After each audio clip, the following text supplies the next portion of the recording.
नमस्कार, जय भीम साथियों। आप देख रहे हैं मी अम्बेडकर यूट्यूब चैनल। दोस्तों, आज के इस वीडियो के माध्यम से हम जानेंगे कि कैसे हिंदू के नाम पर धर्म से खिलवाड़ किया। हिंदू कोई धर्म नहीं है, बल्कि भारत के मूल निवासियों को एक जाल में फंसाकर रखने का षड्यंत्र है और उनका शोषण करने का प्रबंध है। भारत के मूल निवासियों को हिंदू कब से बोला जाने लगा? क्या प्राचीन काल में भी हिंदू थे या नहीं थे? यह कब से हिंदू लिखा जाने लगा? भारत के वह प्राचीन बौद्ध, भारत के श्रवण परंपरा के वह प्राचीन लोग, भारत के जो मूल निवासियों के लोग कब तक अपने और क्यों गिन के द्वारा हिंदू बना दिए गए? इस वीडियो के माध्यम से आज हम आपको पूरा साझा करेंगे। ये इंटरव्यूज हम लोगों को बता रहे हैं। नरेंद्र मोदी खुद ही कहता है कि हिंदू नाम का कोई धर्म नहीं है। हम मानने को तैयार नहीं, हिंदू रिलीजन है, मानने को तैयार नहीं हिंदू। दोस्तों, आपसे निवेदन है कि वीडियो को अंत तक जरूर देखिएगा। कुछ लोग जो झूठ का प्रचार करते हैं कि सिंधु से हिंदू का निर्माण हुआ है, आज उसका भी पर्दाफाश हो। चलिए क्रमबद्ध से मैं आपको एक एक बातों से अवगत कराता हूँ। हिंदू शब्द का प्रथम प्रयोग ईसा पूर्व पारसी लोगों द्वारा 100 अक्षर का अनुवाद ह के उच्चारण के कारण माना जाता है। सिंधु की जगह हिंदू हो गया था, जो आज भी कायम है। ऐसी मान्यता है। ये हम नहीं कह रहे, ये कुछ विद्वान और कुछ ज़्यादा ही पढ़े लिखे लोग जिनका यह मानना। हिंदू शब्द का दूसरा प्रयोग भी जान लेते हैं, जो मुगल काल के समय भारत में तुर्क मुस्लिम लोगों ने किया। उनका वजह से तुर्क लोगों का 100 का उच्चारण ह होने से सिंधु की जगह हिंदू का निर्माण हुआ। इसीलिए हम लोग सिंधुवासी यानी हिंदूवासी के रूप में जानेंगे। इस तारतम्य को अपने ज्ञान की कसौटी पर तोलते हैं कि क्या यह सही है या कितना गलत है या सिर्फ झूठ का पुलिंदा है। तो चलिए तर्क को सुनिए। जब पारसी लोग अपनी पारसी ज्ञान से 100 को ह कहता था, जिसकी वजह से सिंधु की जगह हिंदू हो गया था, तब तो स्वयं पारसी में जैसे शब्द में भी 100 शब्द का प्रयोग हो रहा था। उस शब्द को पारसी लोगों ने पारही क्यों नहीं कहते?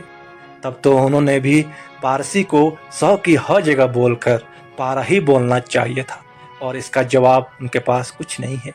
जो कहते हैं कि सिंधु की वजह से हिंदू का निर्माण हुआ है, चलिए उसका भी तर्क जान लेते हैं।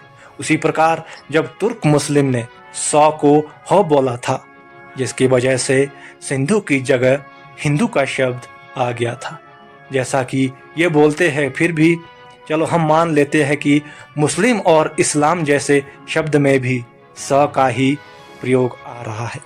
तब तो तुर्क का भी यह उच्चारण 100 की जगह ह होना चाहिए था, यानी इस्लाम को इहाम होना चाहिए था। क्या कभी कोई इस्लाम को इहाम बोला है? तो फिर सिंधु को कैसे हिंदू कर दिया है? यह सिर्फ शब्दों का युगलबंदी करते हुए, काल्पनिकता को समाप्त करते हुए मनुवादियों का षड्यंत्र है। यानी युद्ध में कभी भी जीत काल्पनिक लक्ष्य से नहीं होता है। वास्तविकता लक्ष्य को साधो और मनुवादियों की आंख को भेदो। वस्तुतः उनका ही यह कारण है। चलिए दोस्तों, जानते हैं कि इसकी उत्पत्ति अंग्रेजी सरकार के मध्य शासनकाल की मानी जाती है। मैं कहना चाहता हूं कि हिंदू शब्द की उत्पत्ति अंग्रेजी सरकार के मध्य शासन काल की है, जब भारत में अंग्रेजों का राज शासन किया करते थे। भारत पर शासन करने के बाद तब भारत में हिंदू जैसा कोई भी शब्द नहीं था। उस समय सभी ब्राह्मण व्यवस्था के हिसाब से भारत में रह रहे थे, और इस बात का एक भी लिखित प्रमाण, कोई लिखित साक्ष्य एक भी मौजूद नहीं है कि अंग्रेजों के आने से पहले भारत में हिंदू जैसा कोई शब्द अस्तित्व में था। अंग्रेजों के आने से पहले और जब अंग्रेज आ गए थे उसके मध्यकाल तक भारत का समाज बड़ांगत था, संबोधित होता था कि जिसको वर्ण व्यवस्था कहा जाता है।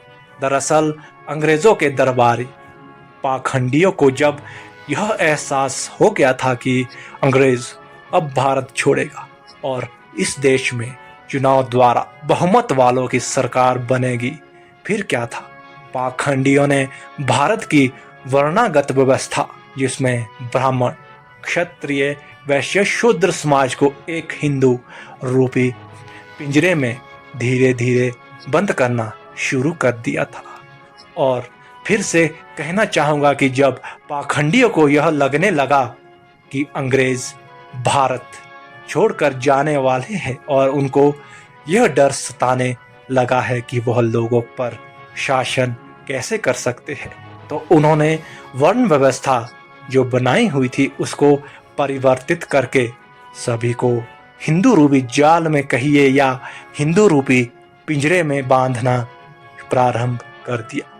ढेर सारा झूठ और आडंबर का और झूठी किताबें लिखकर इसका सहारा लिया और सभी के सभी मूल निवासियों को, भारत के सभी प्राचीन बौद्धों, यहाँ के मूल निवासियों को हिंदू रूपी पिंजरे में या कि कहिए कि हिंदू रूपी जाल में फंसाकर कैद कर दिया।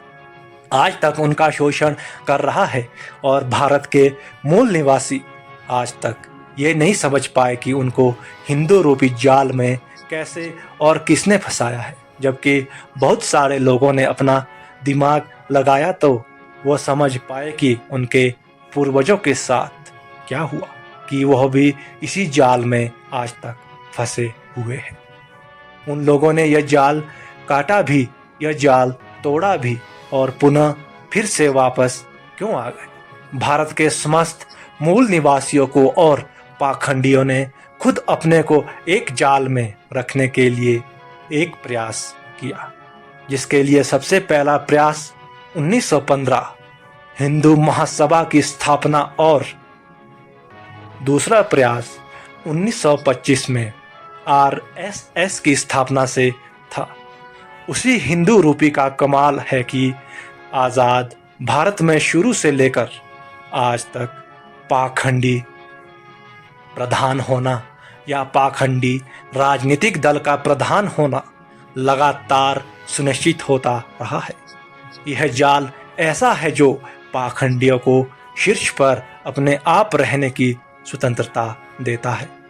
जब तक इस जाल में भारत के मूल निवासी फंसे रहेंगे तब तक जाल डालने वाला व्यक्ति हमेशा उनका शोषण करता रहेगा और उनके सिर पर बैठकर राज करेगा, जैसा कि कई साल से होता आया है और ऐसा होता भी रहेगा।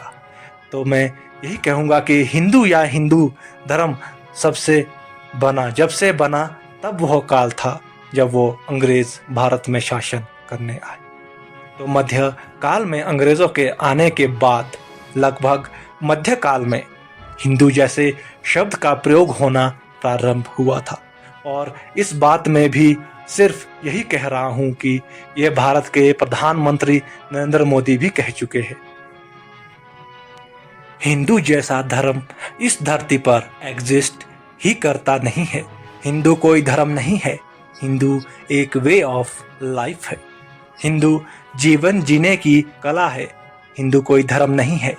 भारत के प्रधानमंत्री ने इस इंटरव्यू पर खुद बयान दिया है कि हिंदू ये रिलीजन नहीं है, हिंदू ये वे ऑफ लाइफ। आप रिलीजन में चले गए, हम सुप्रीम कोर्ट के जजमेंट के हिसाब से चलते हैं। We have nothing to, we don't believe that. हम मानने को तैयार नहीं, हिंदू रिलीजन है, मानने को तैयार नहीं। Hindu is a way of life. आज मैं इसीलिए भारत के मूल निवासियों से यह बात बार बार कहता हूँ कि हिंदू कोई धर्म नहीं है। भारत के मूल निवासियों को फंसाया गया है एक जाल में, उनका शोषण करके खुद को उनके सिर पर बिठाकर रखने का एक प्रबंध पाखंडियों द्वारा बनाया गया षड्यंत्र और जाल है। जिस जाल को तोड़कर उनके रीति रिवाज को, उनके पाखंड को लात मारकर उनको दूर करने की जरूरत है। तभी भारत के सभी मूल निवासियों को चैन की सांस ले पाएंगे। तभी भारत फिर से बुद्धमय बन पाएगा। तो दोस्तों, आप इस विचार से कहाँ तक सहमत है, हमें कमेंट करके कमेंट बॉक्स में ज़रूर बताइएगा। तो चलिए दोस्तों, मिलते हैं आपको एक और नई खास वीडियो के साथ। तब तक के लिए नमो बुद्धाय, जय भीम।